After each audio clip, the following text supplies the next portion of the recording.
concurrent, Antoine Robillard. Embrasse le chèque. Embrasse le chèque, Antoine Robillard.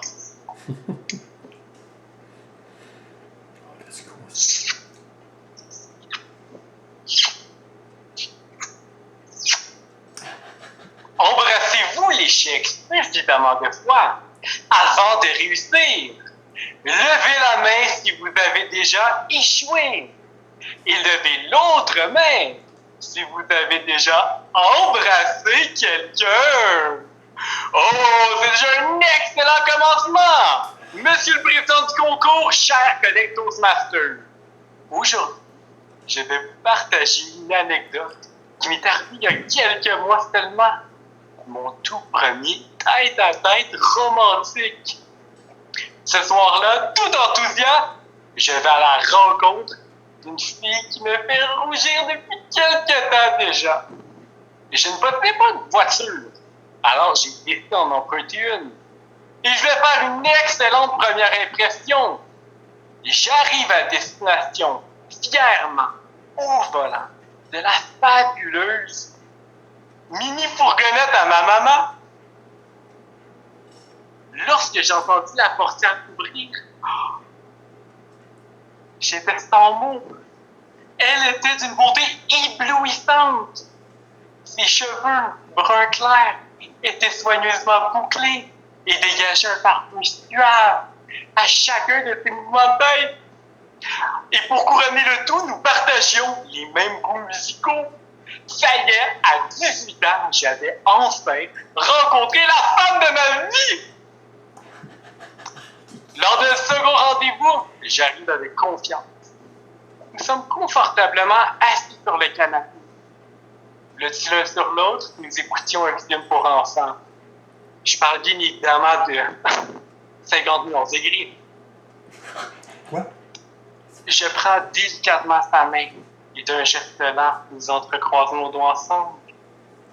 Je plonge dans son regard brun noisette et tout en douceur, nos lèvres se rapprochent jusqu'à ce qu'elles se touchent. C'était un moment sublime, extraordinaire et parfait. Je me sentais même si léger que j'en avais l'impression de flotter sur les ailes d'un papillon. Le lendemain matin, dring, dring, c'est elle! Salut! Salut, eh bien, je t'appelais, c'était pour te dire que ça ne va pas fonctionner entre nous deux. Mais, pourquoi? Eh bien, je sais pas vraiment comment dire ça, mais je crois que tu n'embrassais pas très bien, hein? J'étais surpris. Mais j'étais surtout gêné. Toutefois, en y repensant, ce n'était peut-être pas ma meilleure idée, lors du baiser, de garder mes yeux grands ouverts.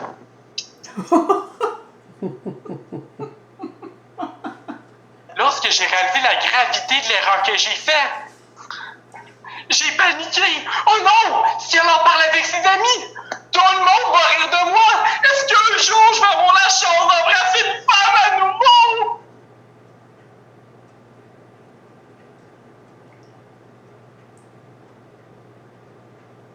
Ça n'a pas pris de temps que j'ai fait ce que j'ai toujours fait. Je me suis retroussé les manches et j'ai rapidement vu le côté positif à ma situation. Oui, le côté positif. Car afin de m'améliorer, j'ai suivi des cours. Des cours pour bien embrasser, qui m'ont valu quelques mentions honorables.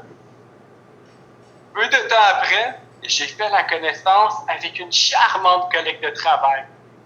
Elle est très rapidement devenue ma meilleure amie, mais également mon amoureuse. Vous voyez, échouer n'est pas une fin, mais bien un commencement.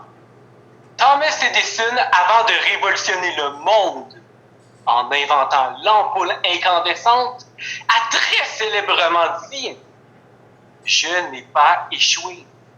J'ai simplement trouvé 10 000 solutions qui ne fonctionnaient pas. » Et cela ne l'a jamais affecté, car il savait que chaque échec le rapprochait davantage de la réussite. Tout comme l'eau qui bout, chaque degré qui augmente nous rapproche de l'eau en ébullition. Si on arrête à 99 degrés, rien ne se passe. Mais si on donne un dernier petit effort d'un seul degré supplémentaire, l'eau va commencer à bouillir.